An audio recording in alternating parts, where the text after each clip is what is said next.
After engineering, I worked for 1 year, and that was the first point of realization that if I have more energy, let it not be sucked by this. The problem is when we thought of equality, कि अगर दो भाई भी एक shop में जाते हैं, वो कहता 3 घंटे पूरे मैं बैठूंगा, 3 घंटे तू बैठेगा, उनकी भी लड़ाई होने वाली है कि हम वो पार्टी में जाएंगे, 4 लोगों से बिजनेस कार्ड देंगे, फिर उनको फ़ोन करेंगे कि यार कोई बिजनेस दे दो, काम दे दो, और हमें काम आ जाएगा. Welcome to TIE Chandigarh Talks.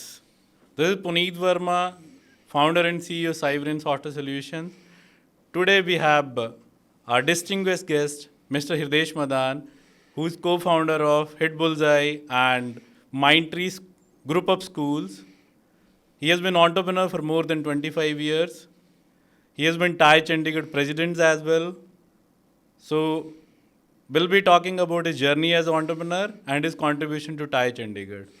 Mr. Hirdesh Madan started his journey as an entrepreneur in the year of 1998. Started with the coaching institute by the name of Bullseye. Later on, he ventured into many businesses. They are in education and edtech space. So today we'll start with first question to Mr. Hirdesh Madan. So welcome, Mr. Hirdesh Madan. Thank you on for the show. calling me here. And so thank you being here. It is privilege for TIE Chandigarh to have in this show. My first question to you would be, entrepreneurship is a very tough decision to take. Right. So just want to understand how this idea came to your mind and you started as an entrepreneur. So how difficult it was or how easy it was. So what was the struggle? So whatever you want to talk about that, please discuss that in detail. So for me, entrepreneurship was not a fluke.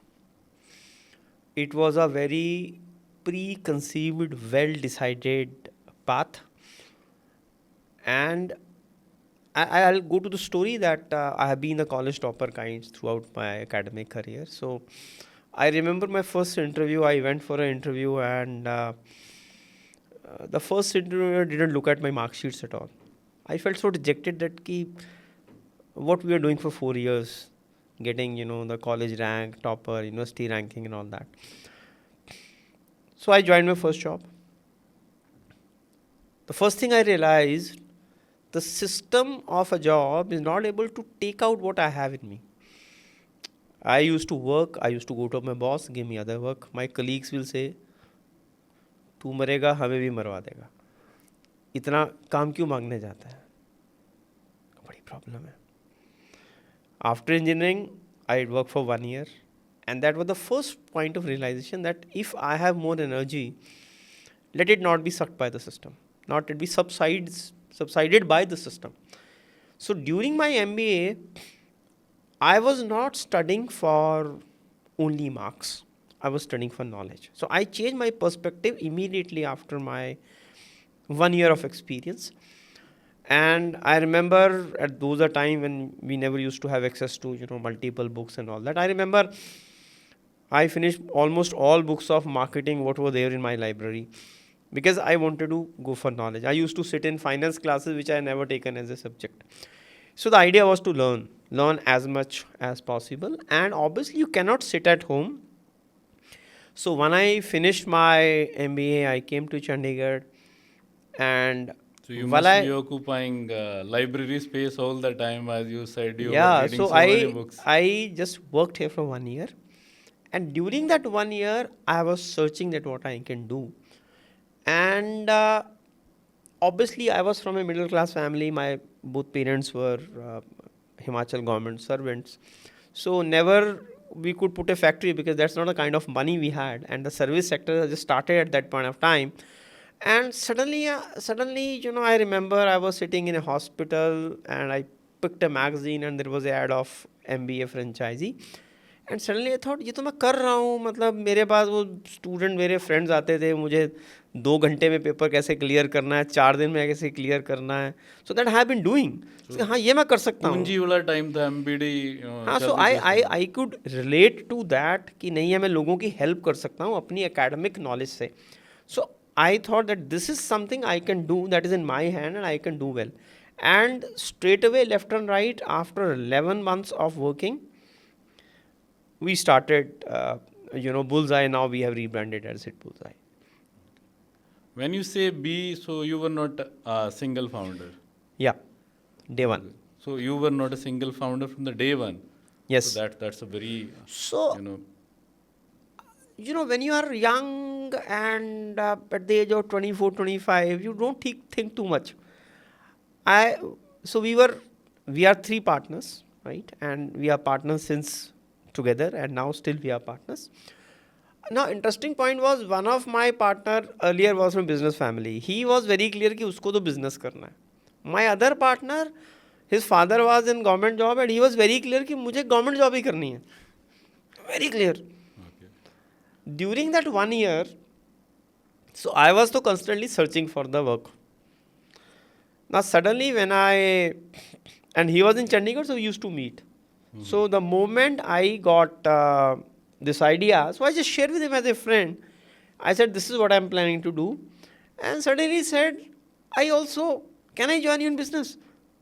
And he was my roommate for 4 years in my MBA. So that means that he was a college mate, huh? Yeah, so he was many of the startups started with many college mates. He was not my college mate. Okay. Actually, out of my two partners, one was my college mate and one was my flatmate. Oh. So he was my flatmate. Okay. So I was the common factor between the two. So two of you we join. Suddenly next week this third person comes. He says, यार मैं भी दुखी हो गया हूँ job से 1 साल में. तू भी आजा. And that is how we just joined hand and started. So that is how big company starts. I mean, one friend is coming with an idea, second friend join, and thirds also jump in. So that is how it happens. Absolutely. So I've heard that it's very difficult to work in partnership. So, I mean, you have been there with partners for almost 26 years. We started in 1998. Yeah. So would you like to share some pros and cons working in partnership? So I'll say there are 2 or 3 parts. For a partnership to sustain, first is the trust. And I say trust, not only trust, it has to be absolute trust. Right? Second, in partnership, let us not be demanding. The problem is when we thought of equality, कि अगर 2 भाई भी एक shop में जाते हैं, वो कहता 3 घंटे पूरे मैं बैठूंगा, 3 घंटे तू बैठेगा, उनकी भी लड़ाई होने वाली है. तो मेरा एक फ्रेंड था, उसके फादर बिजनेस करते थे, उसने वैसे ही मुझे एक बार ज्ञान दिया था. सर मेरे फादर ने एक रूल्स बताया था मुझे पार्टनरशिप का, जो मेरे दिमाग में एकदम फिट था, कि भाई आपको काम करना पड़ेगा 70% और आपको मिलेगा 30%. अगर आप इसमें खुश हो, चले जाओ पार्टनरशिप, प्रॉब्लम ही नहीं आएगी. जहाँ आप ये बोलोगे मुझे करना भी 50 है और मिलेगा 50, आपकी पार्टनरशिप चलेगी नहीं. ये हमेशा आपको प्रॉब्लम कहीं ना कहीं आनी है.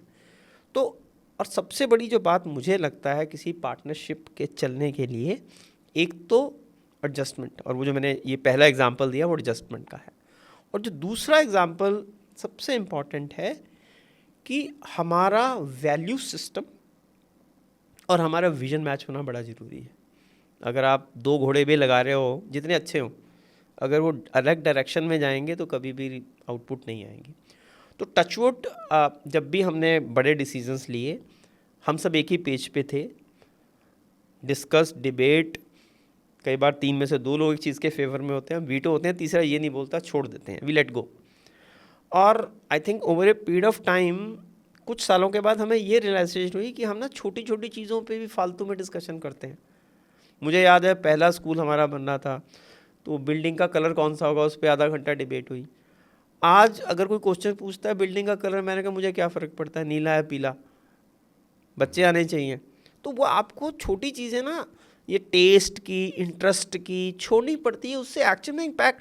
आप मुझे बताओ बिल्डिंग के कलर से क्या इम्पैक्ट पड़ेगा स्कूल के चलने में?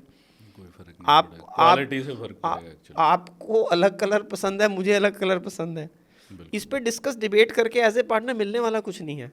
पर हम ये चीज़ें भूल जाते हैं पार्टनरशिप में. तो आई थिंक लॉन्गेस्ट सर्व करने के लिए ट्रस्ट बड़ा जरूरी है. आज भी हमारा जो कुछ है कॉमन है, और सिंगल चेक से कोई भी साइन हो जाता है, कहीं भी 2 साइन नहीं चाहिए. That's a big thing. So absolute trust. It is being told, I mean, partnership is more like a marriage. I mean, so do you echo to the thoughts? It is more than a marriage. More than a marriage. So, because in marriage,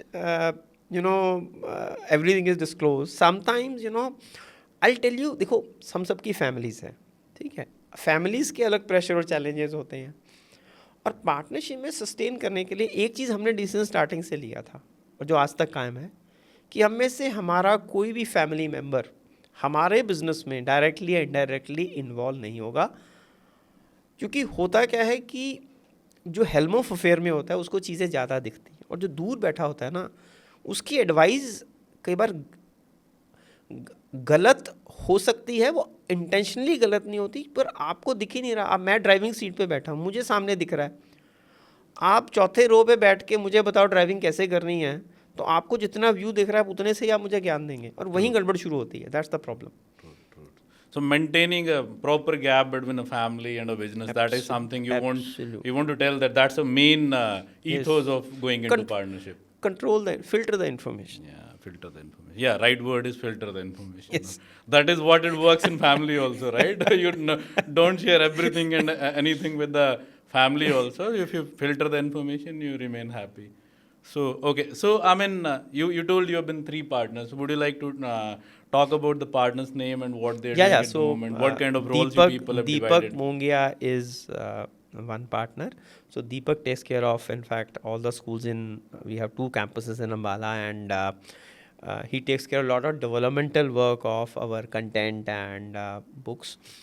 And he takes care of, we have 3 franchisee schools in Nahan, Narayangarh and Shahabad. He takes care of that. He has nurtured these schools. Okay. And my other partner is Sanjay Kumar, and Sanjay takes care of a school in Greater Mohali, Kharat.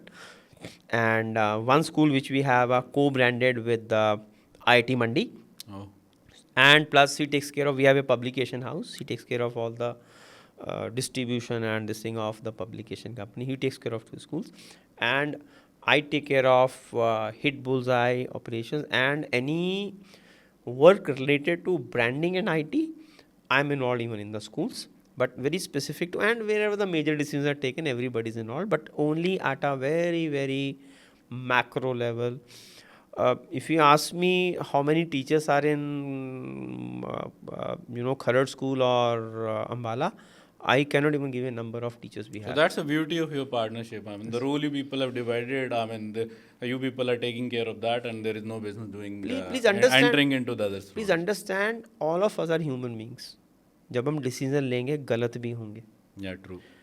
गलत decision पे आप हमेशा retrospective देखो कि ऐसा होता तो ये डिसीजन अच्छा होता. जिसने स्पर ऑफ द मोमेंट में वो डिसीजन लिया है, उसने अपनी बेस्ट इंटेंशन से और बेस्ट कैपेबिलिटी से लिया है, और आपको हमेशा उस डिसीजन को रिस्पेक्ट करना आप सीख लेंगे तो समस्याएं कम हो जाएंगी. So that is being told entrepreneur is a man of decisions. I mean, decisions can't be imagined with the output at the time of taking. Right. So that's true. So, Mr. Hirdesh, you started in 1998 and up to 2003 you people were running Bullseye coaching centers. I believe you expanded to other cities also. One was in Chandigarh, and I believe in Chandigarh you were having 1 or 2 centers, and you were having center in Shimla, then you were having a center in Patiala. So all the expansion was happening. You all 3 were doing together at that time for a coaching institute only? No, I'll tell you, एक बड़ा ये आपने बहुत अच्छा question पूछा है. तो हम बड़े क्लियर थे कि this coaching we are not going to absorb 3 people. I'll give you a straight answer, and you think like an entrepreneur. You have to think what is your value. मान लीजिए हम तीनों लोग कोचिंग में होते, ultimately हो सकता है उनमें से 1 या 2 हम टीचिंग कर रहे होते, तो हमने किसको रिप्लेस किया? एक टीचर को जिसकी सैलरी 1 या 1.5 लाख रुपए थी. अगर मैं 1.5 लाख की सैलरी से रिप्लेसेबल हूँ तो मुझे लगता है मेरी वर्थ ही 1.5 लाख नहीं है, या मैंने अपनी वर्थ को कम आंक लिया है. तो मुझे वहाँ पर जाना है, वो काम करना है जहाँ पर या तो एम्प्लॉय मुझे रिप्लेस ही नहीं कर सकता, या वो इतना महंगा है कि तो मैं रिप्लेस करूँ तो मुझे वेरी वैल्यू तो चाहिए वो. तो हम बड़े क्लियर थे इस चीज़ में, और पहले साल से ही we started into multiple things. और हमने, शायद लोगों को नहीं पता होगा, 99 से लेकर 2003 तक हमने बहुत काम किए हैं. हमने ISO के प्रोग्राम्स भी बेचे हैं. मुझे याद है, I am aware of that. You were selling SIMs also. हमने वोडाफोन, हमने वोडाफोन स्पाइस के साथ काम किया है, हमने सत्यम इन्फोवे के साथ काम किया, और हमने बड़े अच्छे लेवल पे काम किया है.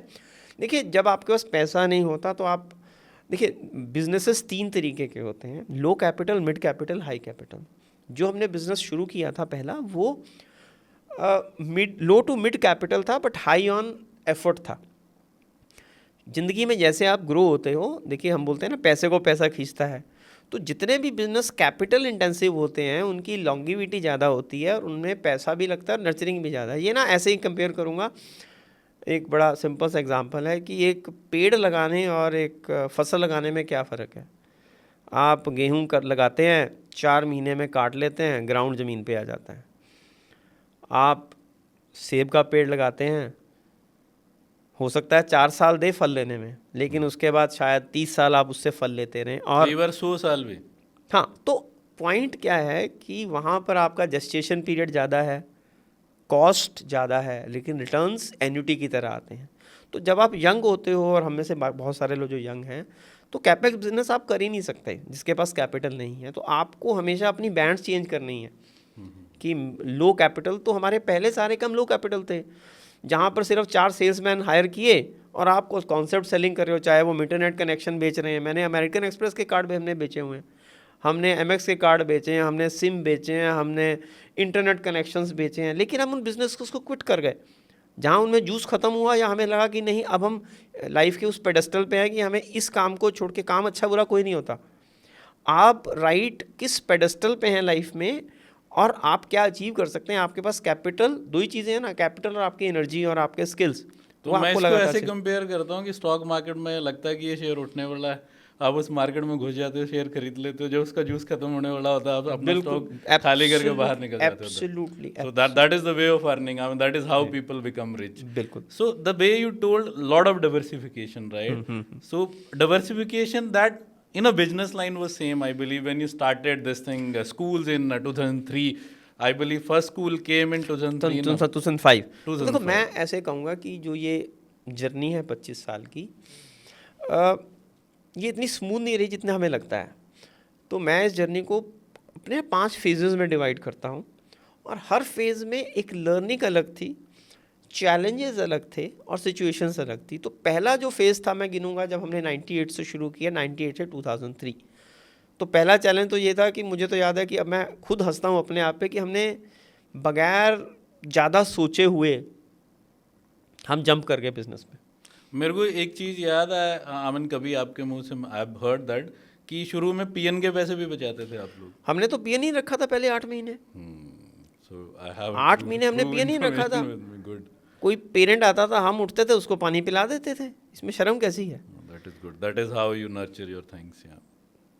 तो पहला जो 5 साल थे वहाँ पर हमने हिट बुल्स आई को उस टाइम में चंडीगढ़ में नंबर 1 बनाया, और हमने अपनी लीडरशिप 2 साल के अंदर एक्वायर कर ली थी, 3 साल के अंदर। Yeah, what I remember and what I have heard of is at that time career launcher time, इनके साथ सीधा सीधा कंपटीशन था, वो बहुत बड़े प्लेयर थे, were having lot of money also, Delhi में काफ़ी कुछ कर रखा था इन लोगों ने, but you established your own space in Chandigarh and nobody was able to compete in that area, not even Chandigarh, I would say, I mean northern part of North India, I would say. So how you could manage that success in that region? तीन चीज़ें, हम जिस industry में हैं हम service lead marketing में यकीन करते हैं, ठीक है।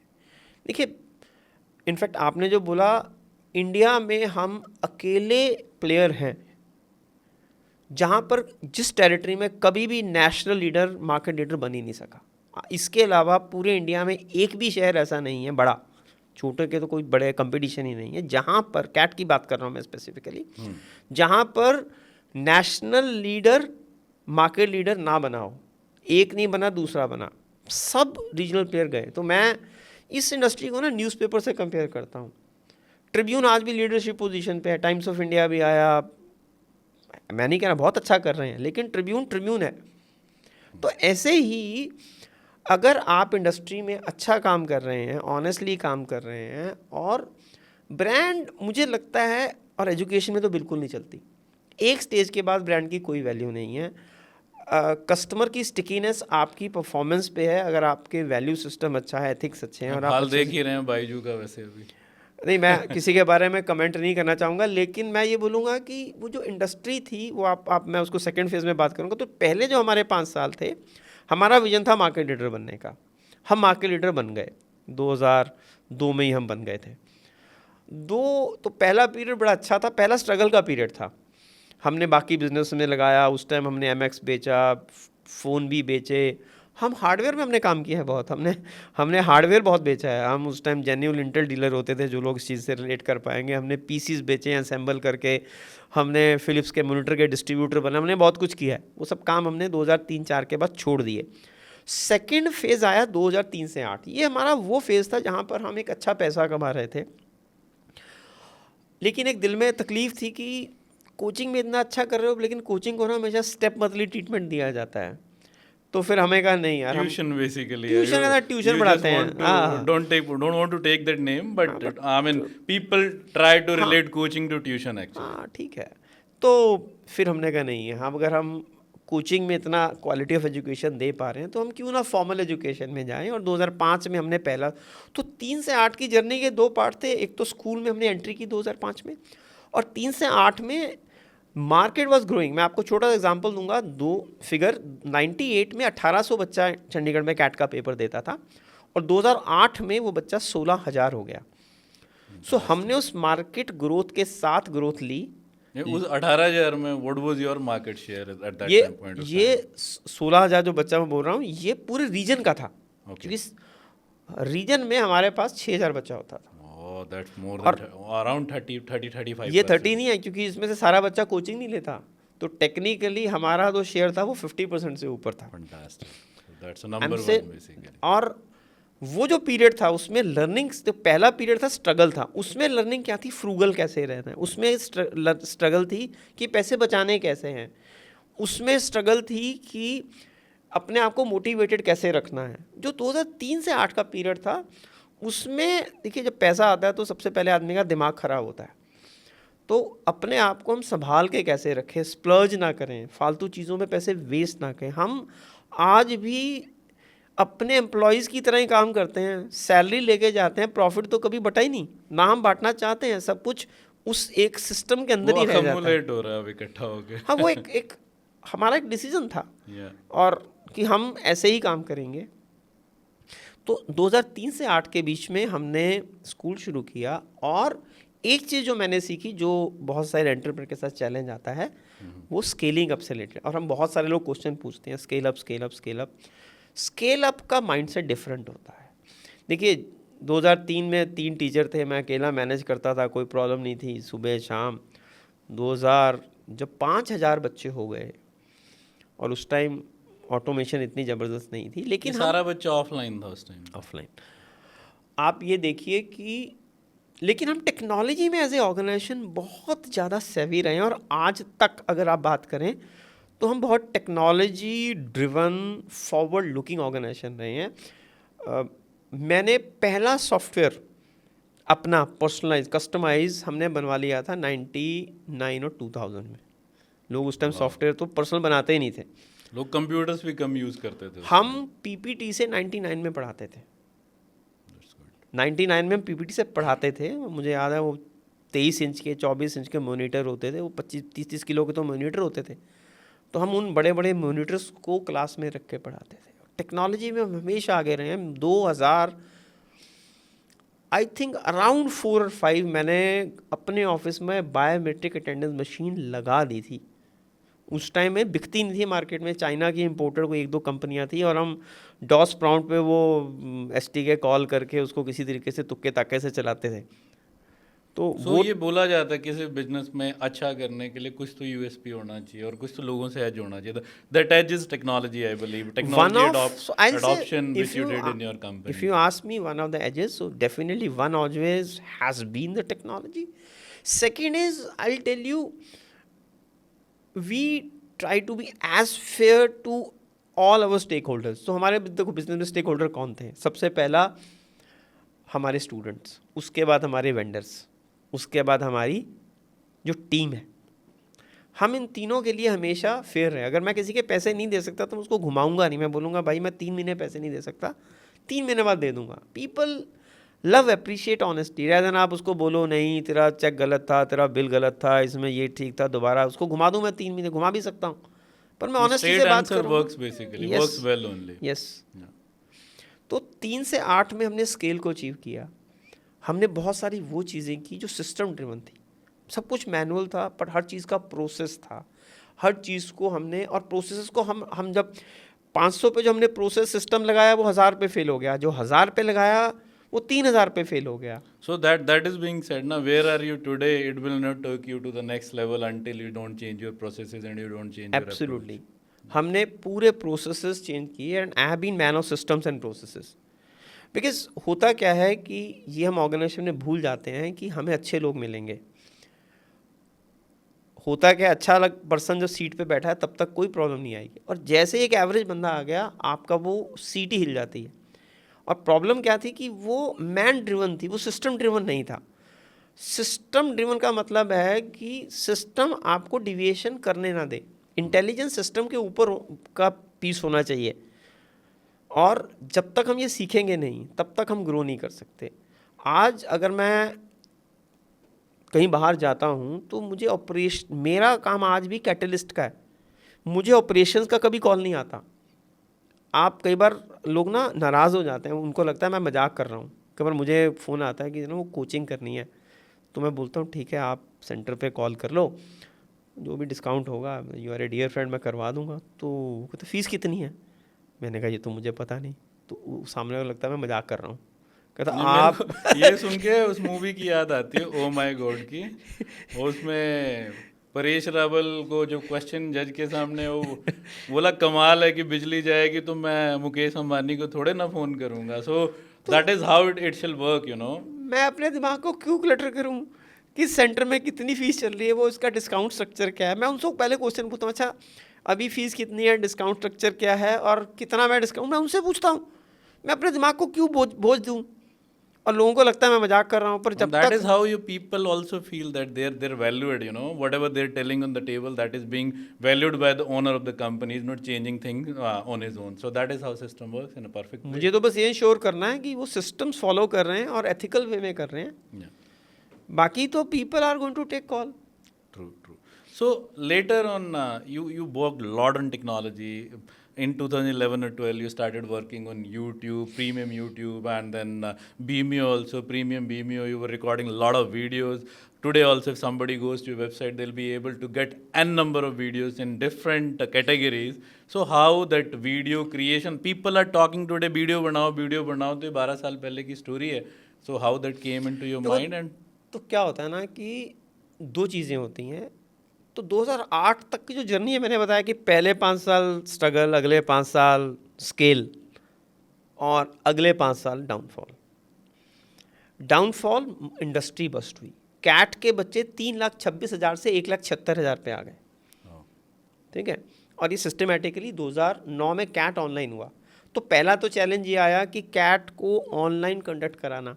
उस टाइम, अब पुनीत जी आपने तो हमारी पूरी डिजिटल इंफ्रास्ट्रक्चर संभाली है, मुझे अभी तक याद है पुनीत जी की टीम के साथ हम रात को 12-12 बजे तक बैठते थे, और कैसे लैब चलेगी. हमने लाइनेक्स की, मेरे को एक चीज़ याद है कि कैट का पहला टेस्ट यहाँ सेंटर जो में हुआ था, एक्चुअल वो फेल हो गया था. और हमारा जो हमने मॉक लिया था वो फेल नहीं हुआ था. आप ये देखिए कि हमारे टेस्ट में ग्लिचेस निग्लिजिबल थी, और कैट वालों के रियल टेस्ट में ग्लिचेस थी.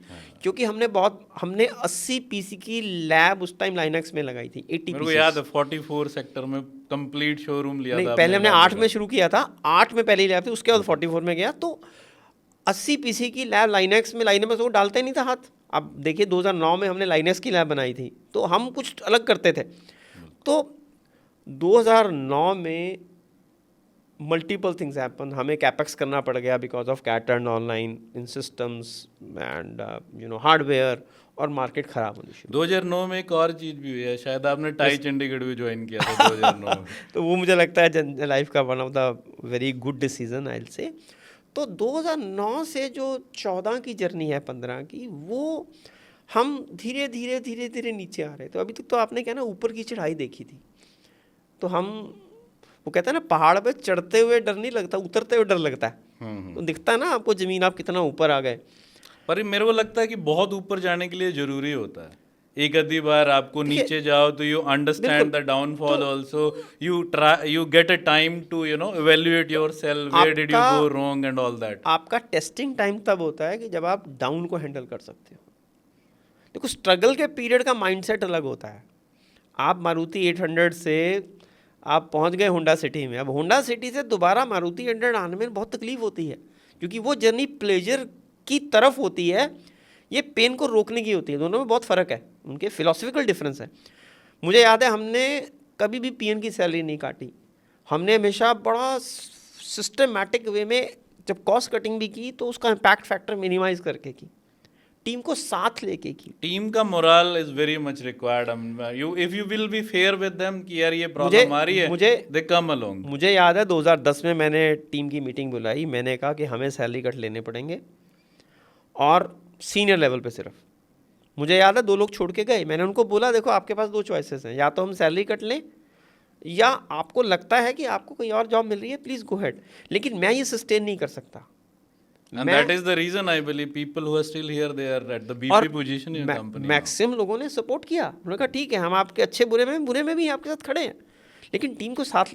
तो 2009 से 13 हमने वो शुरू किया कि चलो अब हम कुछ और क्या कर सकते हैं। उस टाइम डिजिटल शुरू हुआ था, क्योंकि 9 में जब ऑनलाइन हो गया तो एक डिजिटल की जर्नी शुरू हो गई, and CAT was the first Indian paper to turn online. तो वो जो जर्नी थी जब हमने उसको पकड़ना शुरू किया तो समझ में आया डिजिटाइजेशन ऑफ कंटेंट कितना इंपॉर्टेंट है। और हमने यूट्यूब, मुझे याद है उस टाइम लोग कहते हैं हम तो कैमरे को फेस नहीं करेंगे, हमने स्पेशल लोगों को बुलाया, वार्डरोब बनवाए, उनको कैमरा फेस करने की ट्रेनिंग दी, स्टूडियो सेटअप किया फ्रूगल वे में। लोग जो 50-50 लाख में स्टूडियो सेटअप करते थे, हमने 5 लाख में स्टूडियो सेटअप किया। तो हमने वो डिजिटल की जर्नी शुरू की। तो वो जर्नी 2009 से 15 तक की एक जर्नी थी। उस टाइम एडटेक वर्ड नहीं होता था, एडटेक का वर्ड लोगों को 15-16 में सुनना हुआ था। तो 9 से 15 हमारी जर्नी थी कि हम एजुकेशन सॉफ्टवेयर बोलते थे हम उनको। हाँ, हम उनका तो उस टाइम स्कूल ग्रो हो रहे थे, we were doing fantastic in other, but the journey of football was on a down stream, क्योंकि मार्केट ख़राब हो गई। ऐसा नहीं कि we were I will say run over by the competition, we remain the market leader, but over the market started shrinking. ना तो आपको रेवेन्यू पर यूज़र मिल रहा है फालतू, और ना ही आपको यूज़र एक्स्ट्रा बढ़ रहे हैं। देखिए आपकी ग्रोथ कहाँ से आती है यूजुअली, अगर B2C की आप बात करें, या तो आप रेवेन्यू पर यूज़र बढ़ाएंगे या यूज़र बढ़ाएंगे। यहाँ रेवेन्यू पर यूज़र भी नहीं ज़्यादा बढ़ रही, वो आपकी सिंगल डिजिट में आ रही है, और यूज़र आपके कम हो रहे हैं, और रेंटल इंक्रीज हो रहे थे। बाकी खर्चे तो देखिए 8 से 10% इंक्रीज होने ही होने हैं, उसमें तो हम कुछ कर नहीं सकते। तो वो 2015 तक एक दुनिया चली। 15 में हमने कहा कि नहीं, हम एक डिजिटल की सेपरेट कंपनी बनाएंगे, और हम एडटेक पे हमने फोकस करना शुरू किया।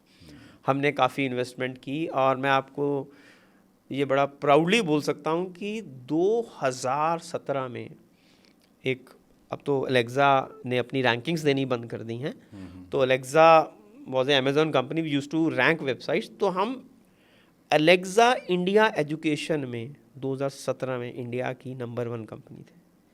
1 crore turnover, 1 crore page views, unique user, sorry page views तो ज़्यादा थे, और we were head of Career Launcher time, Chandigarh में रह के फ्रूगल तरीके से। तो उस टाइम हमने क्या सीखा, आप देखिए मेरी जर्नी, पहले मैं टीचर बना 92, अच्छा टीचर बना, 3 से 8 में अच्छा स्केलिंग का पर्सन बना, 9 से 14 मैं एक डिजिटल वाला पर्सन बनने की कोशिश की कि एसईओ की टीम कैसे संभालनी है, डिजिटल मार्केटिंग की ABC कैसे सीखनी है। फ्रूगल वे में हम वहाँ तक पहुँचे। 17 में हमने ट्रैफिक ले लिया, लेकिन हमारी एडटेक की इंडस्ट्री थोड़ी ख़राब हो गई, जो आपने नाम लिया, चाहे वो मल्टीपल प्लेयर आए, और मुझे उस टाइम ये नहीं बहुत ज़्यादा पैसे के साथ। हाँ, मुझे ट्रस्ट में पुनीत जी, मुझे उस टाइम भी ये नहीं समझ में आ रहा था कि ये बिजनेस मॉडल क्या है। हाँ, you too. I mean, when I was sitting in your office in 2017 or 18, we were talking about this. Puneet, this will fail. They don't have any business model. I mean, customer acquisition cost is so high. Working on demos and all that, demos are not converting into real business. So I don't know how they'll be surviving. सबकी अपनी hunch होती है। मेरी business hunch ये कहती थी कि अगर मैं फंडिंग ले भी लूँ उस टाइम, और हम ले सकते थे, 1 करोड़ के वेबसाइट के ट्रैफिक पे हमें लिए कितना मुश्किल था फंडिंग उठाना, लेकिन मुझे ये लगता था कि मैं 4 साल बाद इसको बंद करना चाहता हूँ। देखिए 2 तरीके के मॉडल हैं फंडिंग में भी, या तो आप सस्टेनेबल बिजनेस चलाओ, या आप उसी वैल्यूएशन करके बेच दो। वो हमारा दिमाग नहीं चलता था, हम उस लाइफ साइकिल में कभी कंफर्टेबल रहे नहीं, तो हमें कभी बिजनेस मॉडल दिखा ही नहीं। मुझे ये कितना, और अल्टीमेटली आज 5 साल बाद ये सब कंपनियां या तो ख़त्म हो रही हैं या ऑलमोस्ट लास्ट वर्ष पे हैं, और जो आज फंडिंग के पैसे लुटा भी रहे हैं, मैं शब्द करूँगा, वो सॉलिड बिजनेस मॉडल। एजुकेशन बड़ी ट्रिकी बिजनेस है, it is not retail, this is something very very different than all other industries. तो मुझे वो कभी फीलिंग नहीं आई। So being an educationist has helped a lot to scale your business in a edtech space. Can I consider that also? सो आई से देखिए आज जो हमारा टाइम है ना वो टेक्नोलॉजी का ही है, ठीक है। एजुकेशन में टेक्नोलॉजी, कंटेंट और मार्केटिंग, 3 बड़े पिलर्स हैं किसी भी हमारी एजुकेशन इंडस्ट्री में। आज अगर मैं देखता हूँ टेक्नोलॉजी, कंटेंट एंड मार्केटिंग, और I will say how you do sales and acquire And one thing is how to deliver that content. हाँ तो आई रिमेंबर हमारी 2012 या 13 में बात हो रही थी, तो देर वर पीपल हु सेज कि हमारी बुक पब्लिक में नहीं जानी चाहिए, वो कॉपी कर लेंगे। Then you told me one thing, Puneet, my books are available in sector 15 also, old market, कोई भी जाता है उठा के कॉपी कर ले, पर उस कंटेंट को डिलीवर जो करना है वो हमारे खून में है, वो लोग नहीं सीख सकते, and that is the main juice. ये आपने बहुत अच्छी बात की। लोग कहते हैं कि मेरा कुछ कॉपी हो जाएगा। आपका कल्चर कॉपी नहीं हो सकता, आपका विजन कॉपी नहीं हो सकता, आप जो हो आप ही रहोगे। आपके 4 एम्प्लॉय जाके वो चीज़ नहीं बना सकते जो आप बना सकते हो। तो यहाँ पे हमें थोड़ी अपनी स्ट्रेंथ पे हमें अपना कॉन्फिडेंस होना चाहिए। तो मुझे याद है कि जब डिजिटल पे हमने अच्छा काम किया और हम भी प्रोडक्ट बेचने की कोशिश कर रहे थे, कुछ हद तक हमें सक्सेस नहीं मिली, और वो टाइम था कि we were working on digital traditional, लेकिन हमने एक अच्छा काम किया, हमने B2B में काम शुरू कर दिया। तो 2010 के बाद हमने कहा B2C। सो हमें ये बात समझ में आ गई कि हमारा 90% टर्नओवर एक ही सेगमेंट से आ रहा है और एक ही प्रोडक्ट से आ रहा है, तो हमारा रिस्क फैक्टर बड़ा हाई है। आज मैं प्राउडली बोल सकता हूँ कि हमारी ऑर्गेनाइजेशन का टर्नओवर अराउंड 45% B2C से, अभी लोगों को पता नहीं होगा। कोचिंग से हमारा सिर्फ 45% बिजनेस है। आज हमारा 55% बिजनेस B2B से है। Fantastic. You did a product for them और also. कैट का टोटल रेवेन्यू हमारे प्रोडक्ट रेवेन्यू का सिर्फ 20% है। हाँ, तो I mean you ventured into CLAT, you ventured into हाँ, तो CET, सारी तो आज I mean you entered into different space, different 2009 verticals. में जो 80 था, आज वो 20% रह गया। And that is good thing. You are not dependent only on a single vertical. So that is good. You have diversified a lot. तो And that makes B2B sense. का DNA बड़ा डिफरेंट है। 3 साल तो हमें समझने लगे B2B चलता कैसे है, बिकॉज ये ना अलग है, स्टोरी अलग है। B2B में actually what I think is that sales cycle is longer than people think it shall be longish है, closed. We made mistakes also. Client ने एक बार आपको बाहर निकाल दिया, दोबारा री एंट्री 4 साल नहीं होती। बहुत चैलेंजेस हैं। आपको एक विजन डिफरेंट चाहिए, आपको पर्सपेक्टिव डिफरेंट चाहिए, और हमने वो बहुत ही अच्छे से संभाला। और देखिए 17 के बाद फिर वो मार्केट थोड़ी अटैक गई, और आपको पता है कि फिर कोविड आया बीच में। उस पीरियड में हमने काफ़ी चीज़ें नई सीखी, और टचवुड हम डे 1 से डिजिटल रेडी थे। तो एडवांटेज वाज दैट कि हमें कभी चैलेंज ही नहीं आया। डे 1 हम क्लासेस हमारी वैसे ही स्मूथली कंडक्ट हो पाई, क्योंकि हमारे सारे टीचर ऑनलाइन क्लासेस ले रहे थे, सेटअप्स हमारे पास थे, तो हमें कभी चैलेंज नहीं आया कोविड का।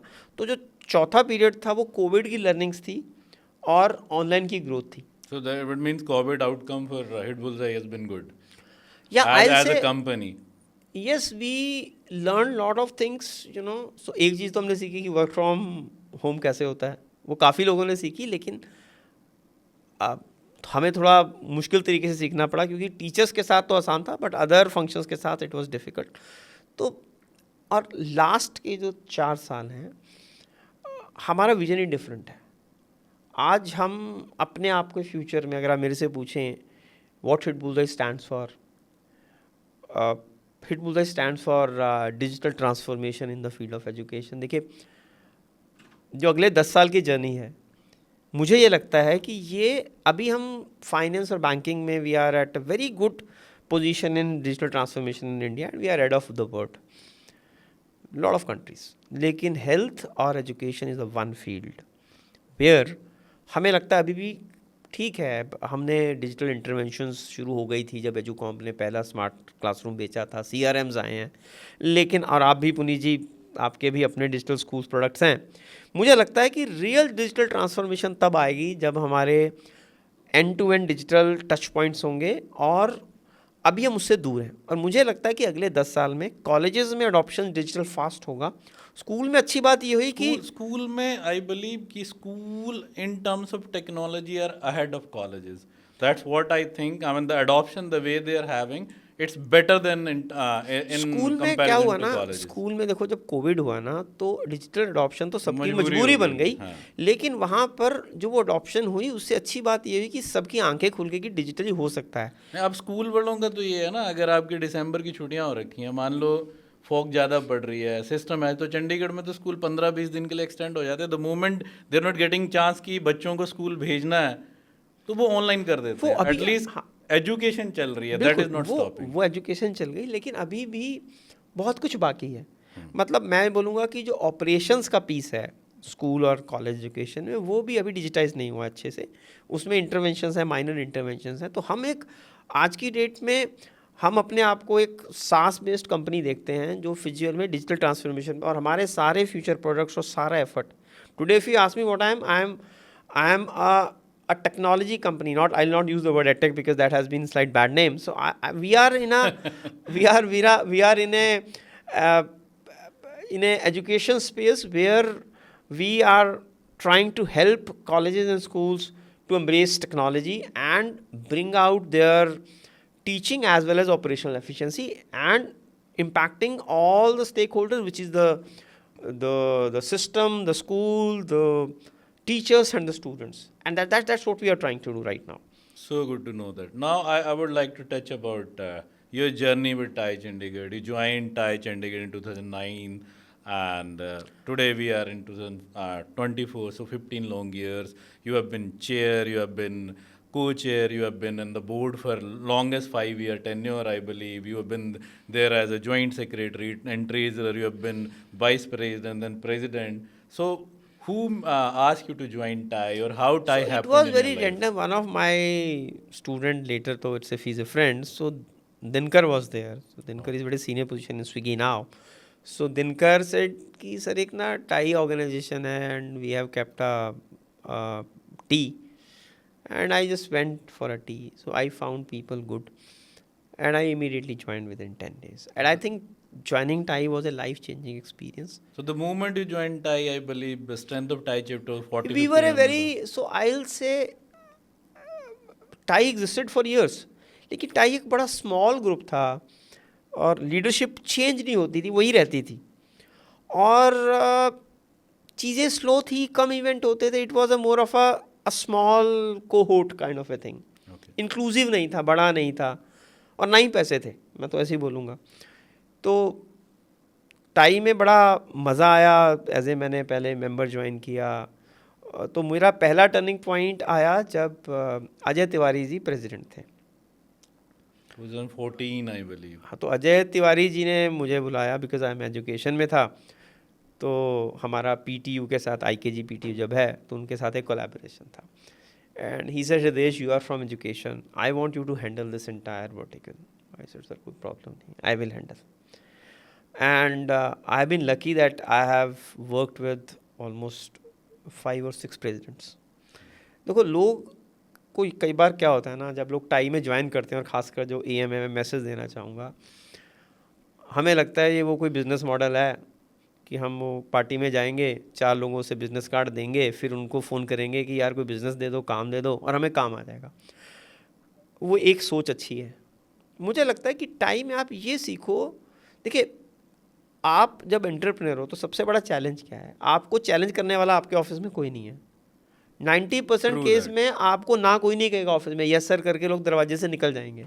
वो यस बॉस मूवी टाइप में सब यस बॉस ही अब बोलेंगे. TiE पहली चीज़ तो देखिए, आपसे मैं कहता हूँ आपके जितना या आपसे कम भी कोई सक्सेसफुल है और आपसे ज़्यादा सक्सेसफुल है, उसके अंदर कुछ है, उनसे हम सीखें. वो चाहे मैंने अजय जी से साथ काम किया हो, समीर के साथ किया हो, मनीष के साथ किया हो, JB सर के साथ किया हो, आलोक जी के साथ किया हो. हर प्रेसिडेंट का एक वर्किंग स्टाइल था, उनके अंदर कुछ स्ट्रेंथ थी, मैंने उनको लेने की कोशिश की और अपने सिस्टम में लगाने की कोशिश की. तो आप जब लीडर्स के साथ इंटरेक्ट करते हो, और अच्छी बात है, फिर बहुत सारे गेस्ट स्पीकर्स आते हैं, कई बार आप किसी स्पीकर को लेने जाते हो, रिसीव करने जाते हो, उनके साथ टाइम स्पेंड करते हो, तो आपको बहुत कुछ सीखने को मिलता है. वो जो लर्निंग है वो बिजनेस लेने से ज़्यादा लर्निंग है, मुझे ऐसा लगता है। पर उसके लिए आपको वॉलंटियर करना पड़ेगा, आप अपनों को टाइम की अवेलेबिलिटी देनी पड़ेगी, इवेंट्स में जाना पड़ेगा, लोगों से कुछ सीखने के लिए उनके साथ क्लोजली काम करना पड़ेगा। ऐसे थोड़ी कि आप किसी पर जाओगे, आप वो भी जा सकते हो। और हम टाई में बड़ा ओपन कल्चर है, कितने लोग मेरे पास टाई में आए हैं कि सर आपसे मेंटरशिप चाहिए, आपसे गाइडेंस चाहिए। आई से ठीक है आ जाओ। That is beauty of Thai. I mean, लेकिन कोई everybody बोलता है कि welcomes मुझे everybody. बिजनेस करना है, मैं अपॉइंटमेंट नहीं देता। So, I be very honest. लोगों के बैक ऑफ द माइंड ये होता है मैं मिलने जाऊंगा, हृदय जी से मिलता हूँ, थोड़ा बात करूंगा, उसके बाद अब बिजनेस लेने, but that is not the charter of TiE and that is not TiE is meant for. There are many other organisation where people talk about business. TiE is all about creating values, creating relations, and working on learnings. 5 models of TIE. Basically. Absolutely. So I mean, during your tenure, I mean, initial the way you talk about Ajay Tiwari, I believe Ajay Tiwari was the first president who thought about having a TiECon in Chandigarh, and it happened in 2015 in Lalit, and you were one of the board members. So yes. how that plan came into mind and how it is executed? So I'll say, अगर आप बोलें with due respect to this thing, तो अजय तिवारी जी के time में वो एक revolution शुरू हुई और टाइकॉन से शुरू हुई। मुझे अभी तक याद है कि हमारे पास पैसे ही नहीं थे, तो उस ईसी ने अपनी जेब से सबने पैसे कंट्रीब्यूट किए, जिसे हमारे स्पॉन्सरशिप बोलते हैं। तो वो ईसी की जो हमारी ईसी थी, एग्जीक्यूटिव कमेटी थी, एक तरह से परंपरा बन गया। हाँ, हर ईसी अपनी तो वो हमने पैसे डाले। हमने कहा भी कोई बिजनेस में वर्किंग, आपके पास इवेंट करोगे तभी तो लोग आएंगे, लोग करने के लिए वर्किंग कैपिटल, तो सबने कंट्रीब्यूट किया। ट्रू, कंट्रीब्यूट किया, एक वर्किंग कैपिटल बनी, और सर ने, अजय जी ने डिक्लेयर कर दिया कि टाइकॉन करेंगे। किसी को पता नहीं पैसे कहाँ से आएंगे, बजट कहाँ से आएगा, क्या होगा। और आई थिंक वो जो टाइकॉन था वो आई थिंक ग्रैंड सक्सेस था, रेवोल्यूशन था, I would say, revolution Chandigarh actually ऐसा इवेंट चंडीगढ़ के एंटरप्रेन्योरशिप इकोसिस्टम में। उसके बाद तो सारे प्रेसिडेंट को उसका कस्टोडियन बनना पड़ा कि भाई, वो कहते हैं ना, हर मैं तो कई बार हंसता हूँ, प्रेसिडेंट के लिए वो एक टाइकॉन के लड़की की शादी या लड़के की शादी की तरह होता है कि शादी बड़ी ग्रैंड होनी चाहिए, है ना, बजट हर बार बजट बड़ा होना चाहिए। और वो अच्छी चीज़ है, मैं नहीं बोलूँगा कि हम ये बुरी चीज़ है, लेकिन हम एक वैल्यू अगर इकोसिस्टम में क्रिएट कर रहे हैं तो I think it gives back. हमें कोई पर्सनल, हम एक लार्जर कॉज के लिए काम कर रहे हैं एंटरप्रेन्योरशिप के, और I think if the ecosystem grows, all of us feel happy as custodian of that ecosystem. There is no personal interest in that. I believe you are the only president which is being, won't say only president, you are liked by young people also, you are liked by elder people also. As you That's so nice to say by you. I cannot comment on that, what other perceive you are about liked me. by all the people who are current also, and all the people who have been there earlier also. As you became president in 2020-21, that was a COVID period. Yes. I mean, you did a TiECon online. I mean, you can say that's a record you're having in a TIE Chandigarh, that you could get a chance to do TiECon online. So what were the challenges and how you executed that in a very efficient manner? Challenges were immense. And I'll put it very simple. उस time सब लोग अपने business में इतने उलझे हुए थे कि वॉलंटियर्स के लिए टाइम लेना ही बड़ा मुश्किल था। ऑनेस्ट रिप्लाई है। कई बार क्या होता है, आप चाहते भी हो, अब आईटी वालों को ग्रोथ आ रही थी तो कोई ग्रोथ नहीं छोड़ना चाहता था। Let us be very honest about it, right. और कुछ लोगों की ऑपरेशनल इश्यूज थे, तो एक तो वॉलंटियर्स को मिलना बड़ा चैलेंज था, और टीम के बिना आप काम नहीं कर सकते। और ऊपर से उस टाइम हमारा पूरा सेक्रेटरीट भी नया बना था, तो मुझे वो लेगेसी में भी सेक्रेटरी नहीं मिला, तो सेक्रेटरीट एक चैलेंज था, वॉलंटियर्स मिलना एक चैलेंज था, और तीसरा चैलेंज था कि जब तक मैंने ज्वाइन किया ना, और लोग ना ऑनलाइन सेशन से बोर होना शुरू हो गए थे। True. You joined. You took over in July and तो online started. मई, जून, जुलाई, अगस्त, सितंबर, अक्टूबर तक अच्छा था, लेकिन वो जनवरी तक आते आते ना सब ने अपने इतने सेशन शुरू कर दिए। इट वाज ए चैलेंज, क्योंकि आपको लाइव देना है, मल्टीपल जगह से देना है, और हमने, आप उसकी आज भी अगर आप वीडियोस देखें, प्रोडक्शन क्वालिटी वो सुपर। मतलब हमारी एक टीम नोएडा में बैठी थी, मेरे ऑफिस में 15 लैपटॉप लेके बंदे बैठे थे, वॉर रूम की तरह, जैसे इलेक्शन का रिजल्ट आता ना वैसा ही सीन था। और एक टीम नोएडा से ऑपरेट कर रही थी, एक हम स्टूडियो से ऑपरेट कर रहे थे। तो उस टाइम में वो एक बड़ा यूनिक एक्सपीरियंस था, और बहुत सारे लोगों ने, आप उस टाइम में फाइनेंस संभाल रहे थे, मुझे याद है, मेरे वही आ रहा था। साल के एंड में जब फाइनेंस की बारी आई तो it was on the screen that हमने 3.5 लाख बचाए हैं उस साल हमने में. So प्रॉफिट जनरेट किया, और अनफॉर्चुनेटली मैं नाम नहीं लेना चाहूँगा, हमारे कुछ ऐसे स्पॉन्सर्स ने थे जिन्होंने कमिट करके हमें पैसे नहीं दिए, हम फिर भी प्रॉफिट में थे. that was a very, you know, challenging time and results मतलब were मेरे so. मेरे लिए चैलेंज क्या था पुनीत जी, मुझे याद है हमने क्या कराया, हमने वैक्सीनेशन ड्राइव करवाई.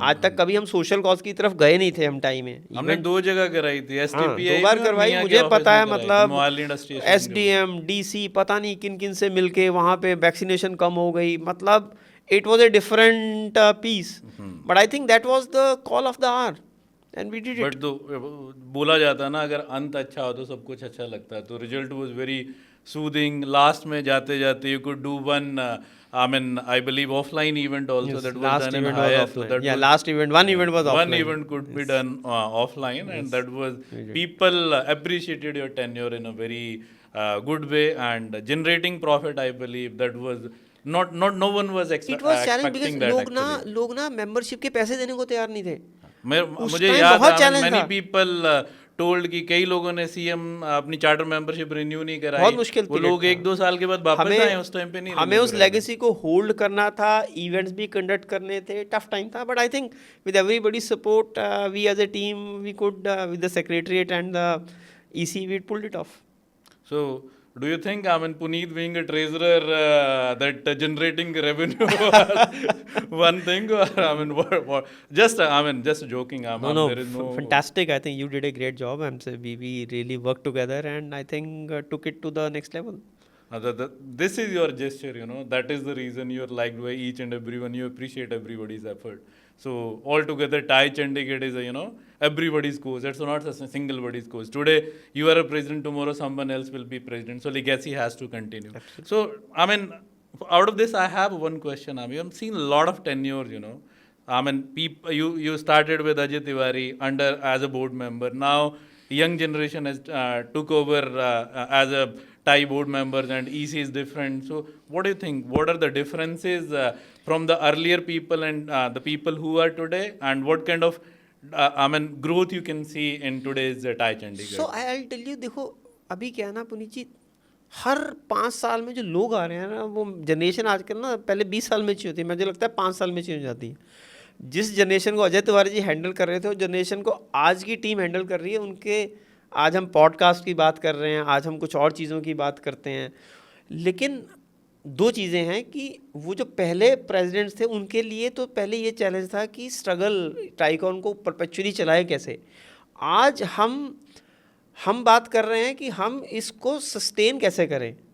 वो क्रिएशन स्टेज थी, मुझे लगता है आज हम सस्टेनिंग स्टेज पे हैं और ग्रोथ स्टेज पे हैं, और सबके चैलेंजेस अलग अलग हैं. मुझे लगता है कि हर प्रेसिडेंट का स्टाइल अलग है.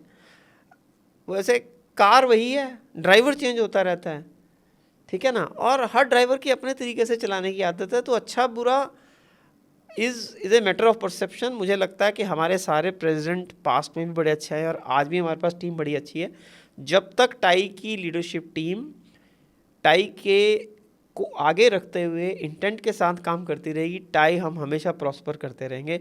और इसीलिए कई बार जब कंसल्टेशन भी होती है लीडर, हम तो एक ही चीज़ देखते हैं कि हम ये नहीं देखते कि भाई जब हम किसी का नाम रिकमेंड भी करने की कोशिश करते हैं या हमें लगता है कि ये लोग आगे आने चाहिए, कि वो लोग जो अपने काम को थोड़ा पीछे रख के टाई के लिए समय निकाल सकते हैं. यहाँ पर पैसा ज़रूरी नहीं है, एनर्जी और एफर्ट ज़रूरी है, और इंटेंशंस बड़ी अच्छी हों. I think we have a fantastic teams. Even this team is great. Thank you so much. So I have one personal question. I mean, going back to Hit Bullseye. Hit Bullseye is known for a bootstrapping company. कभी अगर I mean date लिया है तो वो bank का debt है, जिसको equity based date नहीं मानते हम. That is not equity based debt, वो बैंक का डेट है. टर्म लोन ले लिया हमने, एफडी के अगेंस्ट लोन ले लिया, उसको रीपे कर दिया, चीज़ें चल गई. स्कूलों में भी आप वैसे ही कर रहे हैं.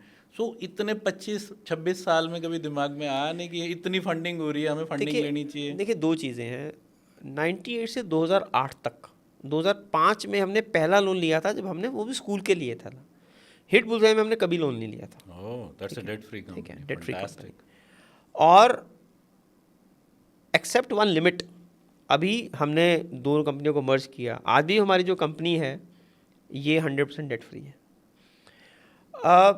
यस, फंडिंग, मुझे थोड़ा फंडिंग समझ में नहीं आया क्योंकि मैं ओल्ड स्कूल ऑफ थॉट हूँ। मैंने बताया ना, हमें कंपनी बेच के तो हम थोड़ा परपेचुइटी में काम करने की कोशिश करते हैं, but we have certain plans in mind कि हम कैसे नेक्स्ट लेवल पे ग्रो हो सकते हैं। तो I think let us see what happens in the future, but next 5 years we have plans to grow exponentially and obviously capital is required for that. तो ऐसा बोलते हैं कि जब फंडिंग की ज़रूरत ना हो और कोई ऑफर घर आ रहा है तो फंडिंग ले लेनी चाहिए, जब ज़रूरत होती है तो फंडिंग ढूंढने जाते हैं तो वैल्यूएशन कम हो जाती है। तो what do you think about that? What is your मुझे ओपिनियन अबाउट मुझे मुझे ऐसा लगता है कि फंडिंग तब लेनी चाहिए जब आपका प्लान रॉक सॉलिड हो और आप उस पैसे से क्या इम्पैक्ट प्रोड्यूस कर सकते हैं। जब तक you are clear with that, do not take funding, is my suggestion. क्योंकि पैसा आ गया, देखिए जिसने भी पैसा दिया है ना वो रिटर्न मांगेगा, ये कोई भी पैसा फोकट का नहीं होता, ये आप समझिए। और मैं तो बोलूँगा जब आपने किसी से पैसा लिया या फंडिंग ली या कुछ भी किया तो वो आपकी एक एडिशनल रिस्पॉन्सिबिलिटी है कि ये पैसे तो आपने ले लिए, इससे कुछ करके भी तो दिखाना पड़ेगा। तो अगर आप इस चक्कर में हो कि पैसे मिल गए, वो तो बड़ी शॉर्ट साइटेड थिंकिंग है। आप पैसा लेके उस पर कैसे वैल्यू एडिशन कर सकते हैं और कैसे वैल्यू ऐड कर सकते हैं, जब आपके पास वो क्लियर हो और प्लान इन प्लेस हो और जो बड़ा ग्राउंडेड प्लान हो, I think that is the right time to take funding, otherwise there is no right time to take funding. That is actual business, I mean business model it shall be adopted. पर आजकल तो ऐसा होता है जो founder है पैसा लेता है, एग्जिट प्लान पहले बनाया होता है, नेक्स्ट कंपनी में पैसा लगाना है, एक और कंपनी बनानी है। What do you think about that culture? ये ना, मैं इसको ऐसे कहता हूँ, सिंपल सा एक प्रैक्टिकल एग्जांपल हम स्टॉक मार्केट से ले लेते हैं। देखो डे ट्रेडिंग में लोग पैसे कमाते हैं, लेकिन कमाते कम है और डूबते ज़्यादा है। वो तो है ही है, मतलब जो ऑप्शन में करते हैं 90% लोग जो ऑप्शन में बोला तो ये ना, आई मीन म्यूचुअल फंड का पिछले साल का जो टोटल कलेक्शन इंडिया में है उससे ज्यादा लोगों ने डुबोया है ऑप्शन ट्रेडिंग में। तो अगर आप म्यूचुअल फंड की तरह इसको देखो फंडिंग को, है ना, तो फिर ये ग्रो करेगी। अब ये अगर आप पहली एग्जिट प्लान लेके बैठे हो तो ये स्पॉट में तो आप खेलोगे तो बस समझो कि बस वो स्पॉट ही है, उसकी कोई लॉन्गिविटी नहीं है। और उसमें ऐसा है कि कोई मर रहा है तब किसी को पैसे मिल रहे हैं। ऑप्शन में तो आप तभी कमाते हो जब कोई डूब रहा है, तो you may be of that thought कि मैं किसी के डूबने से अर्न नहीं करना चाहता। I will say everybody has a vision, but I don't think money can be made so quickly, it takes years. तो हमें दिखता है जिन्होंने पैसे बनाए हैं, लेकिन उन्होंने बहुत सालों तक काम किया है।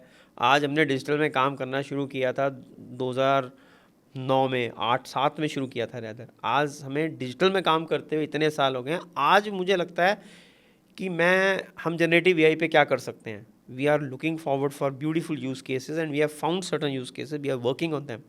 तो आज हम जनरेटिव एआई की बात कर रहे हैं, बट अगर आप जब 15 साल टेक्नोलॉजी से खेले हो तभी ये बातें कर सकते हो। True true. तो data is the king actually, और डेटा क्रिएट करना पड़ता है, अपना कंटेंट क्रिएट करना पड़ता है, then only you can put AI on that data. For example हमने सीयूटी पे एफर्ट शुरू किया। आप ये देखिए कि without hiring any subject of efforts, today we are sitting on one of the largest content of CUT in India I am saying, and we have generated 18 books in last 18 months.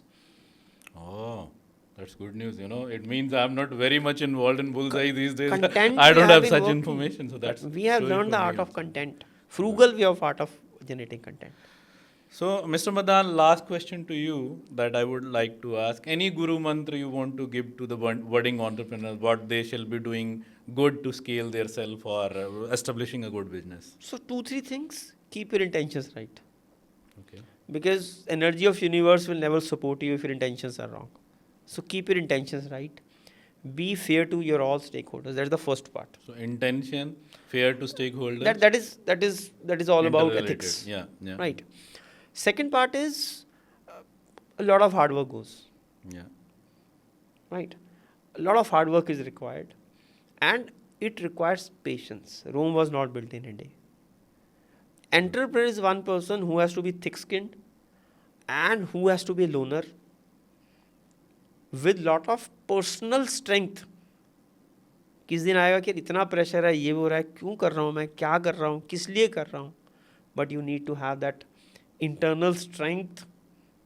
And जैसे कहते हैं ना, शिव जी ने विष P लिया था, तो वो जो विष पीने की कैपेबिलिटी है, जब तक आपके अंदर वो नहीं आएगी, आप क्रिटिसिज्म और फेलियर को कुछ भी एक्सेप्ट करने है की वो बेसिक। आपको सारे विष पीने सीखने पड़ेंगे विदाउट रिएक्शन, वो बहुत इंपॉर्टेंट है। और तीसरा जो चीज़ है वो ये है कि फ्रुगैलिटी हमें सीखनी पड़ेगी, because money saved is money earned. True. That is something which is very very important, because and live in present, because आज की टेक्नोलॉजी की लाइफ साइकिल्स बहुत छोटी हैं, बिजनेसेस की साइकिल बहुत छोटी होती जा रही हैं। आपको बहुत ही अजाइल और स्विफ्ट वे में काम करना सीखना पड़ेगा, जहाँ पे प्रोडक्ट की गाइडलाइंस छोटी हैं और इमीडिएट आपके रोल आउट्स होने चाहिए। तो agility is very important in today's time. Thank you.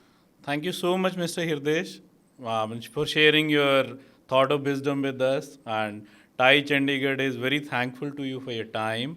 And this is your host, Puneet Verma. For more such sessions and more information, you shall like the Tai Chandigarh YouTube channel and subscribe to it. So we'll be coming with the next episode and next person, next host, and there are a lot of things which will be coming your way. Thank you so much.